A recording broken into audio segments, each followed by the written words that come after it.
Iran దక్షిణ తీరంలో మరొకసారి హై అలర్ట్ నెలకొంది. బుషహార్ న్యూక్లియర్ పవర్ ప్లాంట్ పై మిజైల్స్ దాడి జరిగినట్లుగా తెలుస్తోంది. ప్రధాన రియాక్టర్కు కేవలం 350 మీటర్ల దూరంలో మరొక మిజైల్ పడింది.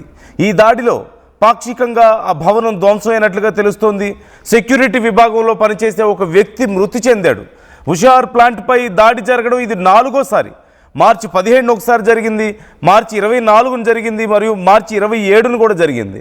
గత నెలలో వరుసగా 3 సార్లు దాడి జరిగితే ఇప్పుడు మరొకసారి దాడి జరిగినట్లుగా తెలుస్తోంది. ఈ నేపథ్యంలో రేడియేషన్ లెవెల్స్ సాధారణంగానే ఉన్నాయంటూ IAEA ఇప్పటికైతే నిర్ధారించింది.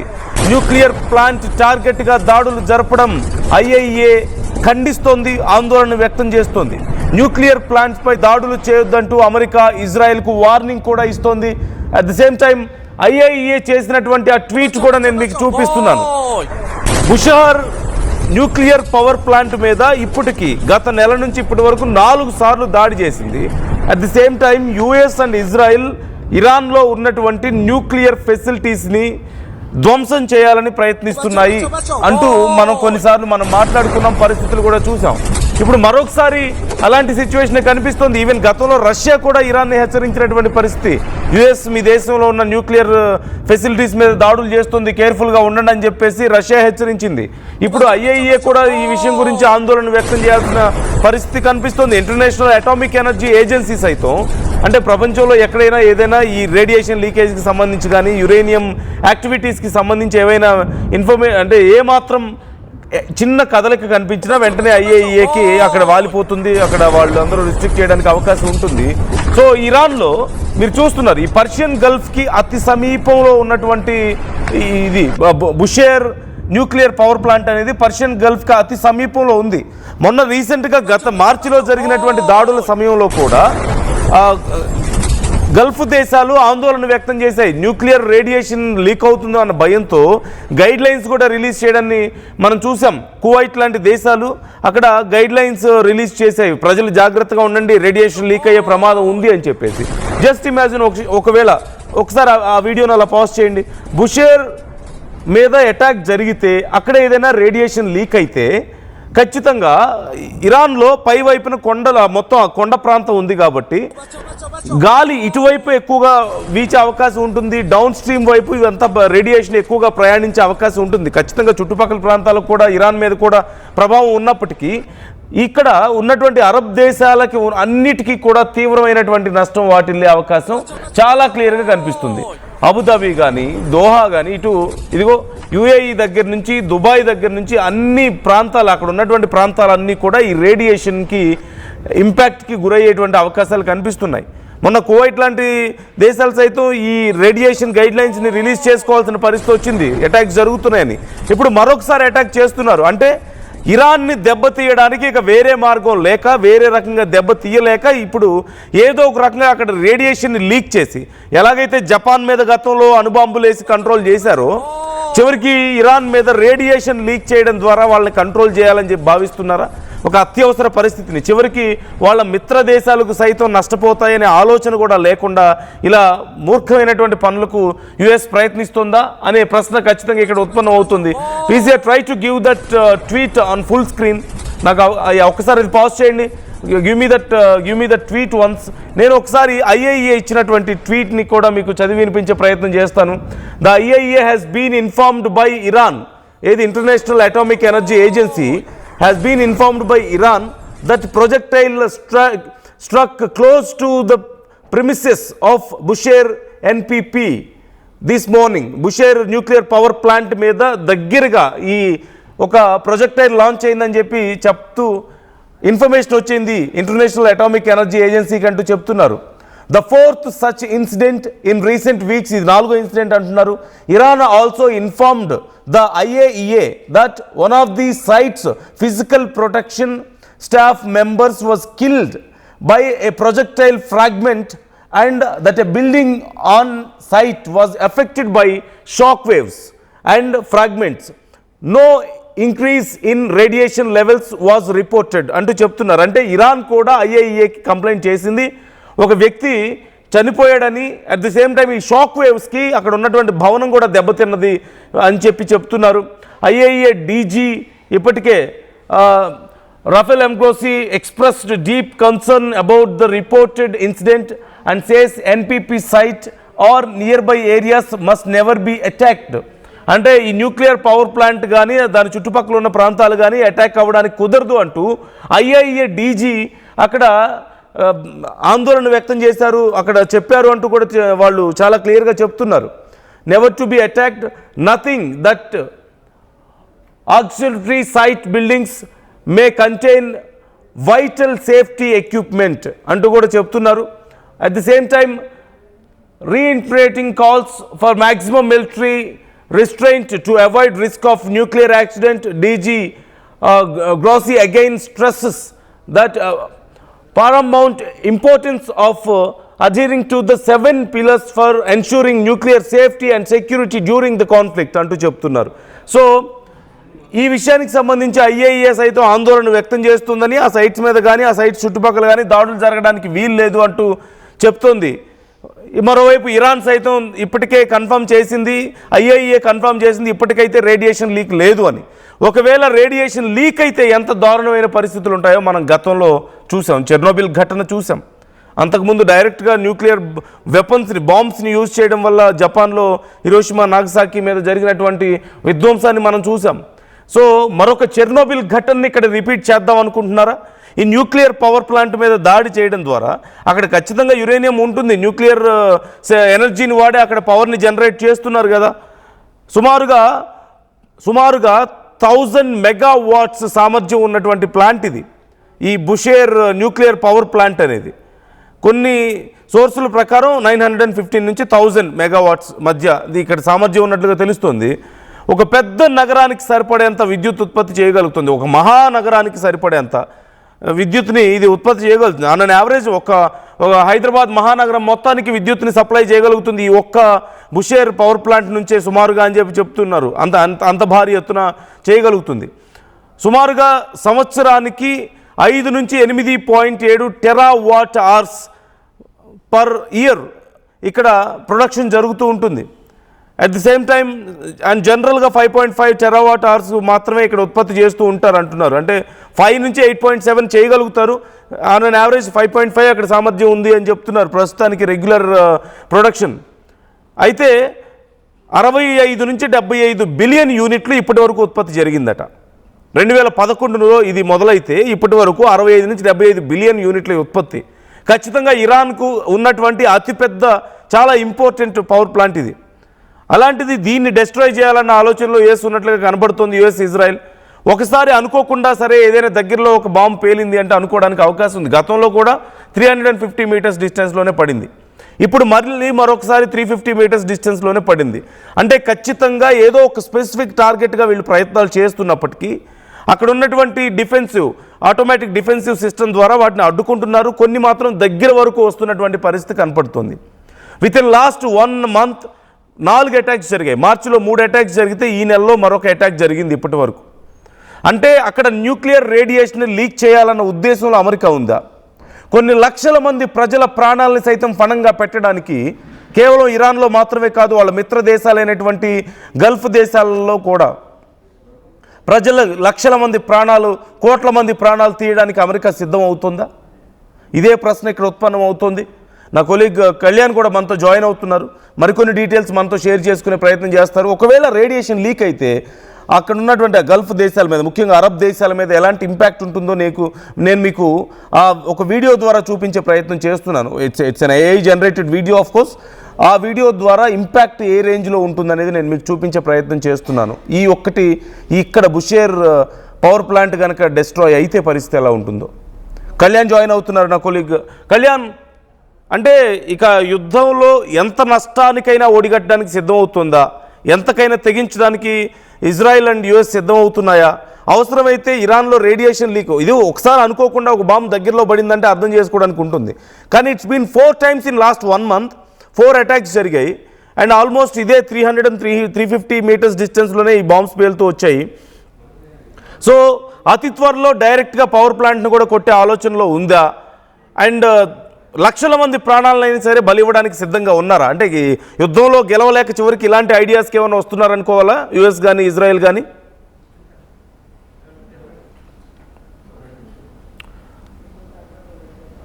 కళ్యాణ్.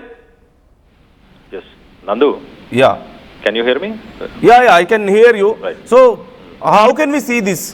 కళ్యాణ్, అంటే యుద్ధంలో ఇక డైరెక్ట్గా గెలవలేమని తెలుసో లేకపోతే ఇలా కంటిన్యూగా యుద్ధం చేయలేకనో చివరికి ఇరాన్ని ఇలా రేడియేషన్ లీక్ చేసైనా కంట్రోల్ చేయాలనుకుంటున్నారు. అవసరమైతే వాళ్ళ మిత్ర దేశాలు అరబ్ దేశాలను సైతం పణంగా పెట్టడానికి యూఎస్ సిద్ధమైనట్లుగా చూడాలా? ఎందుకంటే లాస్ట్ 1 monthలో 4 times అక్కడ అటాక్ జరిగింది. ఇట్స్ వెరీ సెన్సిటివ్ ఏరియా అని చెప్పేసి ఆందోళన ఉన్నప్పటికీ మళ్ళీ అటాక్ చేసే ప్రయత్నం చేస్తున్నారంటే ఎలా చూడాలి మనం?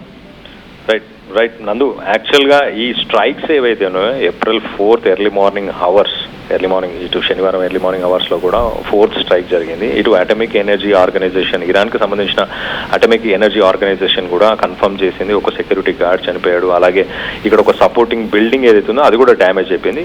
కానీ మెయిన్ రియాక్టర్ అలాగే ఎనర్జీ ప్రొడక్షన్ క్యాపబిలిటీస్కి సంబంధించిన ఆ రియాక్టర్స్ అన్ని కూడా ప్రస్తుతానికి కంప్లీట్గా అవన్నీ అన్ఎఫెక్టెడ్, అవన్నీ సేఫ్గానే ఉన్నాయని చెప్తున్నారు.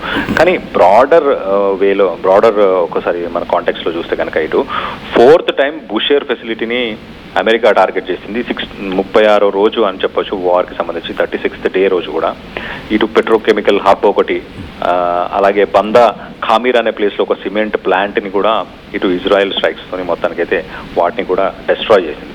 సో ఓవరాల్గా ఇటు బుషేర్ మీరు అన్నట్టే యాజ్ ఇట్ ఈస్గా ఇటు బుషేర్ పవర్ ప్లాంట్ ఒక 1000 megawatt సంబంధించిన ప్రెషరైజ్డ్ వాటర్ రియాక్టర్.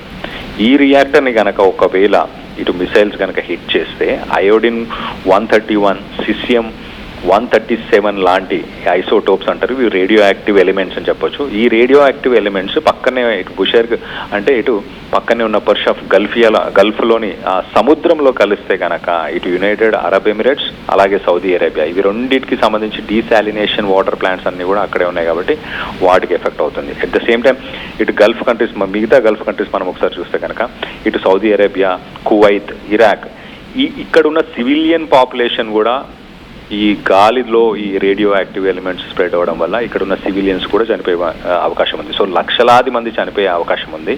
ట్రంప్ కావాలనే ఇలా న్యూక్లియర్ ప్లాంట్ని టార్గెట్ చేస్తామంటూ అన్ఇంటెన్షనల్గా చేసే ప్రయత్నం చేస్తున్నారు. ఇటు న్యూక్లియర్ ప్లాంట్ ఒకసారి మనం చూస్తే, రియాక్టర్స్ ఒకసారి మనం చూస్తే వాటిని చాలా పటిష్టంగా ఆ వాల్స్ కావచ్చు, అక్కడ ఉన్న మెటల్స్ కావచ్చు, అవన్నీ కూడా ఒక ప్లేన్ వచ్చి క్రాష్ అయినా కూడా అవి వాటిని నిలదొక్కునే స్ట్రెంగ్త్తోని వాటిని బిల్డ్ చేస్తారు. అయినా కూడా కానీ బంకర్ బస్టర్ బాంబ్స్ కానీ ఇలాంటి బాంబ్స్ కనుక వేస్తే ఆ రియాక్టర్స్ ఖచ్చితంగా డ్యామేజ్ అవుతాయి. అక్కడ ఉన్న రేడియో యాక్టివ్ ఎలిమెంట్స్ అన్ని కూడా ఇటు వాటర్, ఎయిర్ రెండు స్ప్రెడ్ అయ్యి, రైట్ సైడ్ ఇమేజ్లో కనిపిస్తున్నట్టు రెండు స్ప్రెడ్ అయ్యి పక్కనున్న ఈ గల్ఫ్ దేశాలన్నీ కూడా, అమెరికాకు సంబంధించిన ఫ్రెండ్స్ అని చెప్పాలి లేకపోతే అలైస్ అని చెప్పాలి, ఆ గల్ఫ్ దేశాలన్నీ కూడా ఇంపాక్ట్ అవ్వగలుగుతాయి. ఇటు అమెరికా మాత్రం దీని మీద ఎలాంటి స్టేట్మెంట్ రిలీజ్ చేయట్లేదు. అది యాక్సిడెంటల్గా జరిగిందా? ఒకటి మనం గమనించాల్సింది ఏంటంటే నందు, గతం నుంచి మనం చూస్తే కనుక ఆయిల్ రిఫైనరీస్ని టార్గెట్ చేయొద్దంటూ ఇటు ట్రంప్ చెప్తుంటాడు. ఆయిల్ రిఫైనరీస్ టార్గెట్ చేయడం నాకు ఇష్టం లేదని. కానీ ఇజ్రాయెల్ ఆయిల్ రిఫైనరీస్ని డైరెక్ట్గానే టార్గెట్ చేస్తూ వచ్చింది. ఇటు ట్రంప్ ఎలక్ట్రిసిటీకి సంబంధించిన పవర్ ప్లాంట్స్ని నేను టార్గెట్ చేస్తాను, ఇరాన్లో ఎలక్ట్రిసిటీ లేకుండా చేస్తాను, స్టోనేజ్కి పంపించే ప్రయత్నం చేస్తాను అంటూ ట్రంప్ స్టేట్మెంట్ చేస్తుంటాడు. కానీ నాకు తెలిసి ఇది మోస్ట్లీ నెతన్యాహు చేసిన స్ట్రైక్స్ అయి ఉండొచ్చు, నెతన్యాహు ఇచ్చిన ఆర్డర్స్ అయి ఉండొచ్చు. ఎందుకంటే ఇజ్రాయెల్కి అమెరికాకి మధ్య కొంత కోఆర్డినేషన్ అయితే మిస్ అవుతున్నట్టు గతంలో జరిగిన ఇన్సిడెంట్స్ కానీ స్టేట్మెంట్స్ అని మనం చూడొచ్చు. సో ఇజ్రాయెలే ఇలాంటి పని చేసి ఉండొచ్చు. ఇజ్రాయెల్కి ఇటు గల్ఫ్ దేశాలతో కూడా కొంత ఎనిమిటీ ఉంది, ఇరాన్తో ఎనిమిటీ ఉంది. సో వీటన్నిటికీ ఏమైనా నష్టం జరిగినా, అక్కడ ప్రజలు చనిపోయినా, ఆస్తులు నష్టం జరిగినా, ఏం జరిగినా నాకేం పోయేది లేదు అనుకునే అవకాశం ఇజ్రాయెల్కే ఉంటుంది. కాబట్టి ఇజ్రాయెల్ చేసే స్ట్రైక్స్ అయి ఉండొచ్చు అని నేను అనుకుంటున్నాను. అట్ ద సేమ్ టైం ఇంకొకటి గమనించాల్సిన విషయం ఏంటంటే, ఇరాన్ ఏమంటుంది, ఇటు న్యూక్లియర్ ప్లాంట్ని కనుక మీరు, న్యూక్లియర్ రియాక్టర్ని కనుక మీరు టార్గెట్ చేసి డిస్ట్రాయ్ చేస్తే గల్ఫ్ కంట్రీస్కి సంబంధించిన ఆస్తులు అంటే అసెట్స్, ఫైనాన్షియల్ అసెట్స్ కావచ్చు, ఇట్లా మిలిటరీ అసెట్స్ కావచ్చు, ఏ అసెట్స్ అయినా, అమెరికన్ అసెట్స్ కాదు, గల్ఫ్ కంట్రీస్కి సంబంధించిన అసెట్స్ అన్నింటినీ కూడా నేను టార్గెట్స్ కానీ భావిస్తాను, వాటన్నింటినీ కూడా టార్గెట్ చేస్తానంటూ ఇటు ఇరానియన్ ఫోర్సెస్ చెప్తాను. మొత్తం మీద ఇటు సిచ్యువేషన్ అయితే కొంత ఎస్కలేట్ అవుతూనే ఉంది, కొంత హై టెన్షన్ సిచ్యువేషన్ అయితే చాలా క్లియర్గా అర్థమవుతుంది. ఇటు ట్రంప్ 2-3 వారాల్లోనే యుద్ధం ముగిసిపోతుంది, అయిపోతుంది, ఇంకా నేను ఫినిష్ చేస్తున్నాను, వైండప్ చేస్తున్నాను అని చెప్పిన తర్వాత కూడా రోజుకి ఇంకా ఇంటెన్స్ సిచ్యువేషన్ అయితే చాలా క్లియర్గా కనిపిస్తుంది. ఇటు న్యూక్లియర్ ప్లాంట్స్ని టార్గెట్ చేయడం కావచ్చు, అమెరికాకు సంబంధించిన ఫైటర్ జెట్స్ గేట్స్ కూలిపోవడం కావచ్చు, ఇరాన్ కొత్త డిఫెన్స్ సిస్టమ్తోని ఇప్పుడు ప్రస్తుతానికి అక్కడ అమెరికన్ ఫైటర్ జెట్స్ని కూలగొడుతుంది, ఇజ్రాయలీ ఫోర్సెస్ని కూలగొడుతుంది, ల్యాండ్ అటాక్ చేయబోతున్నాడా అని గత వారం మనం మాట్లాడుకుంటే ఇప్పుడు సిచ్యువేషన్ ఇంకా ఎస్కలేట్ అవుతుంది. న్యూక్లియర్ రియాక్టర్స్నే ఇటు ఇజ్రాయెల్ టార్గెట్ చేస్తుంది. ఇటు రిటాలియేషన్లో కూడా ఇరాన్ ఇజ్రాయెల్లో ఉన్న న్యూక్లియర్ రియాక్టర్స్ని, పవర్ ప్లాంట్స్ని టార్గెట్ చేస్తుంది. సో సిచ్యువేషన్ అయితే ఇంకా ఇంటెన్స్గానే అనిపిస్తుంది. అమెరికా కాకుండా ఇజ్రాయెలే ఇలాంటి పనులకు పూనుకొని ఉంటుందని నేను అభిప్రాయపడుతున్నాను. Yeah right, thank you Kalyan. ఖచ్చితంగా కళ్యాణ్ చెప్పినట్లుగా there are some chances Israel ఈ పనికి పాల్పడి ఉండొచ్చు అనేది. అట్ ది సేమ్ టైం యుఎస్ని ఈ విషయంలోంచి మనం పూర్తిగా తీసి పక్కన పెట్టలేము. ఎందుకంటే యుఎస్ రీసెంట్గా ట్రంప్ ఒక టీంని, ప్రత్యేకమైనటువంటి టీం రెడీ చేశాడని, ఇరాన్లో ఉన్నటువంటి 60% పైగా శుద్ధి చేసినటువంటి యురేనియంని క్యాప్చర్ చేయాలి, ఎలా క్యాప్చర్ చేయాలి, దాన్ని ఎలా తరలించాలి, specialised team who can transport this all this uranium to US, ఒక particular route map and action plan and ఒక స్పెషలైజ్ టీమ్ రెడీ చేశాడు అంటూ కూడా కొన్ని వార్తల్ని మనం చూసాం. అంటే ఇరాన్లో ఉన్నటువంటి సుమారుగా 450 కేజీల వరకు 60% పైగా శుద్ధి చేసినటువంటి యురేనియం ఉంది. If they can do it till 90%, 90% కనుక వాళ్ళు రీచ్ అయ్యారంటే మనకి తెలిసిందే న్యూక్లియర్ బాంబ్స్ వాళ్ళు తయారు చేయగలుగుతారు. సో ఇప్పుడు దాన్ని క్యాప్చర్ చేయడానికి యుఎస్ ట్రై చేస్తుంది. At the same time Trump చాలా లాస్ అవుతున్నాడు, అవునన్నా కాదన్నా. వాళ్ళ ఫైటర్ జెట్స్ ఒకదాని తర్వాత ఒకటి దెబ్బతింటూ వస్తుండడాన్ని మనం చూస్తున్నాం. ఫైటర్ జెట్స్, హెలికాప్టర్స్ అన్నీ కూడా. సో వాళ్ళ మిజైల్స్ సైతం కొన్ని ఇంటర్సెప్ట్ చేయగలుగుతుంది చాలా వరకు ఇరాన్. ఇలా లాంగ్ టైం వరకు యుద్ధం కొనసాగే పరిస్థితి కనపడుతుంది. మరొక 2-3 వారాల పాటు ఇలా కొనసాగినా మనం పెద్దగా ఆశ్చర్యపోవాల్సిన అవసరం లేదు. ఇప్పటికే తీవ్రమైనటువంటి వ్యతిరేకత వస్తుంది. సో ఎలాగైనా యుద్ధాన్ని ముగించాలి. అలాగని సైనికుల్ని నేల మీద నుంచి పంపిద్దాం అనుకున్నాడు, భూభాగం నుంచి పంపించి కొంత ఆక్రమించేద్దాం అని చెప్పేసి ఒక 67,000 మందిని రెడీ చేశాడు. కానీ అక్కడికి వెళ్తే వాళ్ళని మళ్ళీ ఇరాన్ ఎక్కడ క్యాప్చర్ చేస్తుందో అన్న భయం. ఫైటర్ జెట్స్ కూలిపోతున్నాయి, హర్మూజ్ స్ట్రైట్ను ఓపెన్ చేయలేకపోతున్నాడు, మరోవైపు కర్గ్ ఐలాండ్ని ఆక్యుపై చేయలేకపోయాడు. ఇలాంటి పరిస్థితుల్లో ట్రంప్కి ఇక ఏదో ఒకటి చేసి దీన్ని క్లోజ్ చేస్తే తప్ప మనశ్శాంతి దొరికేలా కనిపించడం లేదు. దీనివల్ల ఇప్పుడు ఇలాంటి ప్రయత్నాలు చేస్తున్నాడేమో ట్రంప్ అనేటువంటి ఆలోచనలు మనం చేయొచ్చు. ఖచ్చితంగా ఇజ్రాయెల్ పని అయి ఉండొచ్చు, లేదంటే యుఎస్ పని అయి ఉండొచ్చు, ఎవరి పని అయినా అయి ఉండొచ్చు. సో ఒకవేళ రేడియేషన్ లీక్ అయితే ఇప్పుడున్న పరిస్థితుల్లో ఎవరికి ఎక్కువ ప్రమాదం ఉంటుంది? ఒకవేళ ఈ ప్లాంట్లో రియాక్టర్ దెబ్బతిని రేడియేషన్ బయటకు వస్తే అది కేవలం ఇరాన్కి మాత్రమే ప్రమాదమా? చుట్టుపక్కల ఉన్నటువంటి దేశాలకు కూడా చాలా ప్రమాదం కదా. ముఖ్యంగా ట్రంప్ మిత్ర దేశాలు కదా ఈ గల్ఫ్ దేశాలన్నీ కూడా, మరి వాళ్ళకి నష్టమే కదా. అయినా సరే లక్షల మంది ప్రాణాలని ప్రాణంగా పెట్టడానికి కూడా ఒకవేళ వీళ్ళు రెడీ అవుతున్నారా అంటే అవుననే చెప్పాలి. ఎందుకంటే వెనక్కి రాలేరు, యుద్ధం ఓడిపోయామని ఒప్పుకోలేరు, గెలిచామని చెప్పుకోలేని పరిస్థితి. ఎలాగైనా ఇరాన్ మెడలో ఉంచుదామంటే వాళ్ళ వల్ల కావడం లేదు. సో ఇలా ఏదో ఒక దెబ్బతీద్దామన్న ఆలోచన ఉండొచ్చు. ముఖ్యంగా ఇటు పర్షియన్ గల్ఫ్ దేశాలు బుషర్ ప్లాంట్కి చాలా నియర్గా ఉన్నాయి, సముద్ర తీరంలో ఉన్నాయి. ఒకవేళ రేడియేషన్ గాలి ద్వారా పక్కనే ఉన్నటువంటి Kuwait, Qatar, United Arab Emirates కానీ సౌదీ అరేబియా అండ్ బహ్రెయిన్ దేశాలకు కొన్ని సెకండ్ల సమయం చాలు అక్కడికి స్ప్రెడ్ అవ్వడానికి. ఎందుకంటే they are just around 30 kilometres. Hormuz strait ఎంత దూరం ఉంది? 30 కిలోమీటర్లు ఉంది, మధ్యలో గ్యాప్. ఆ పక్కన చూస్తే దుబాయ్ ఉంది, ఇక యుఏఈ, ఇవన్నీ వరుసగా ఉన్నాయి, మనం చూసాం. సో హార్డ్లీ ఎంత ఉంటుంది? 30 నుంచి ఒక 70 కిలోమీటర్స్, లేదంటే 100 to 130 కిలోమీటర్స్ మ్యాక్సిమం ఒక ఆ రెండు దేశాల మధ్య అక్కడ ఉన్నటువంటి డిస్టెన్స్ అక్కడ. సో స్ప్రెడ్ అవ్వడానికి కొన్ని సెకండ్ల సమయం మాత్రమే సరిపోద్ది దీనికి. ఈ నేపథ్యంలో ఆ దేశాలు ఎంత నష్టపోతాయి అనేది ఒకసారి మనం ఊహించుకోవచ్చు. గల్ఫ్ దేశాలు తాగడానికి కోసం ఎక్కువగా సముద్రపు నీటిని శుద్ధి చేస్తూ ఉంటాయి, అక్కడ ప్లాంట్స్ మీద ఆధారపడుతూ ఉంటాయి. రేడియేషన్ సముద్రపు నీటిలో కనుక కలిస్తే ఇది కేవలం ఇప్పటికిప్పుడు ఆ వేడికి, ఆ రేడియేషన్కి కొన్ని లక్షల మంది ప్రాణాలు కోల్పోతే కొన్ని శతాబ్దాల పాటు ఆ రేడియేషన్ ప్రభావం అలాగే ఉంటుంది ఆ వాటర్లో. ఇక కనీసం తాగడానికి నీళ్లు కూడా లేక అలమటించిపోయే పరిస్థితి ఉంటుంది. మరి ఇవన్నీ ట్రంప్ ఆలోచించుకోవడం లేదా? ఆలోచించుకొని ఏం చేస్తున్నాడు? సరే దేశాలు మొత్తం పూర్తిగా నష్టపోకపోవచ్చు, కొన్ని ప్రాంతాలు అయితే పోతాయి కదా, కొన్ని 100 కిలోమీటర్లు ఈ రేడియేషన్ లీక్ అయ్యేటువంటి అవకాశం ఉంటుంది కదా. మరి ఎందుకని ఈ విషయాన్ని కనీసం ఆలోచించడం లేదు? భారత్ అలాగే పాకిస్తాన్ సైతం ఇదే పరిస్థితి కనిపించింది, మనం చూసాం.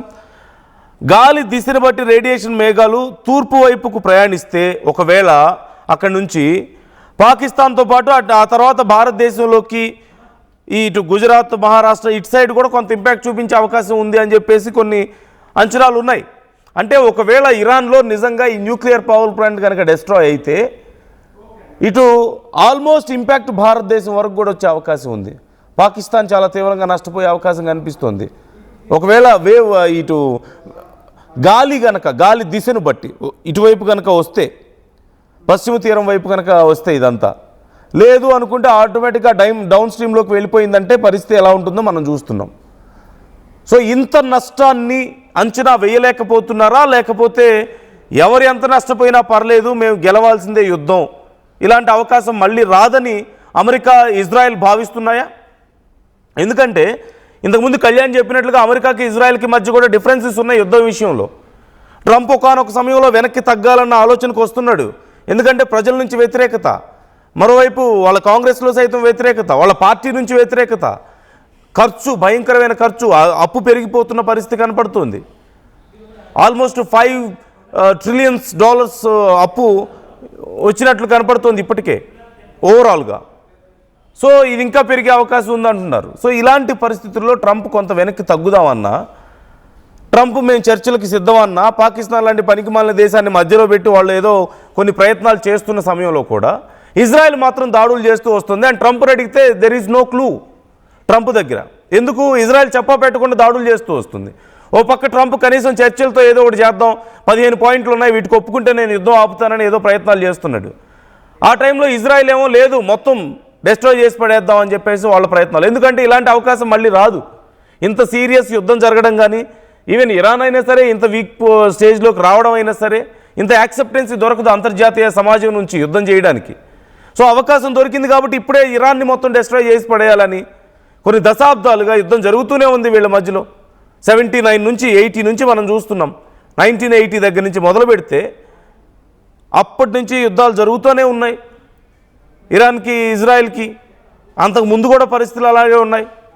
సో ఈ మొత్తానికి ఒక ఫుల్ స్టాప్ పెట్టేయాలన్న ఆలోచనలో ఇజ్రాయెల్ ఉంది. So what you think about this? మీకేమనిపిస్తుంది? మీ అభిప్రాయాలు ఎలా ఉన్నాయి ఈ విషయంలో? కామెంట్ చేసే ప్రయత్నం చేయండి. అండ్ మోర్ ఆఫ్ ఇటు ఆర్టీవీ అడిగినటువంటి ప్రశ్నకు సైతం చాలామంది రెస్పాండ్ అవుతున్నారు.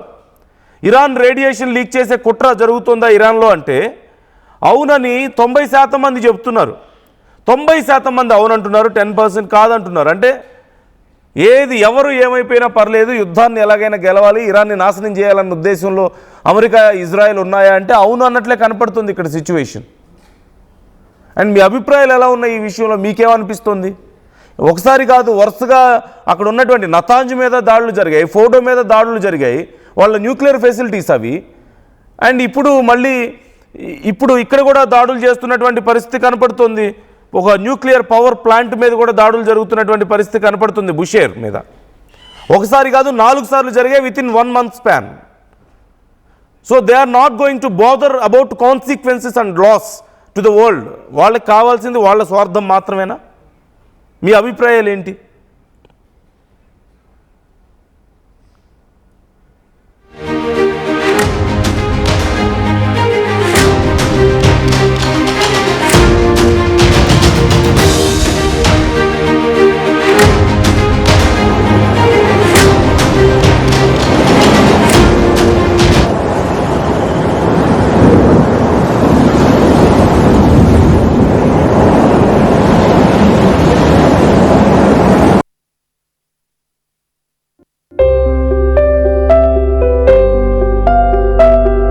చిన్న చిన్న ఆనందాలు 35 ఏళ్లుగా నా జీవితంలో లేవు. 35 ఏళ్లుగా నేను డైపర్లలో బ్రతికాను. 6 సెంటీమీటర్ల ఫిస్టులా నా మూత్రాశయంలో లీకు కారణమైంది. ఎవరూ నాకు సహాయం చేయలేకపోయారు. AINUలో వైద్యులను కలిసే వరకు. అక్కడ వారు రోబోటిక్ శస్త్రచికిత్సతో నాకు పరిష్కారం ఇచ్చారు. వారు నా ఆత్మవిశ్వాసాన్ని కూడా తిరిగిచ్చారు. Precision care makes it possible. The Center for Robotic Surgery at AINU